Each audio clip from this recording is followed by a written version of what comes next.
luto. Tapos, black rice ka na siya. Parang pwede lang yung mag-black rice. So, alam ko lang brown rice. Kaya lang ito ang black rice. Ayan. Tignan na natin. Okay, kasi tignan mo. Kasi ito lang. Ito lang. Hindi lang yung ano. Yung kumot. Kutsari. Kaya ano ko lang yun. Yung mga kabis ba yung toyo? Yung toyo. Tignan na natin.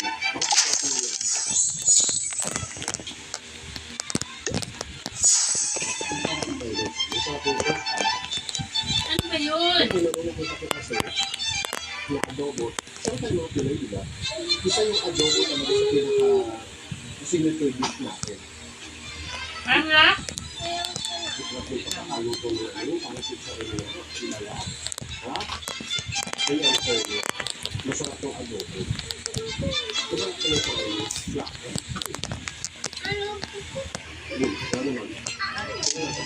Ayun, kasi siya, paano siya yung sticky rice mo dapat.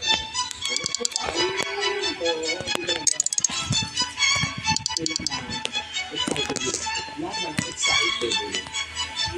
Ito naman yung riba. Yes.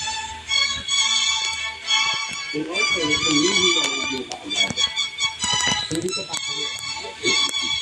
So, ayun, diba? Hindi ka kakaliwa. Hindi na yung kakaliwa.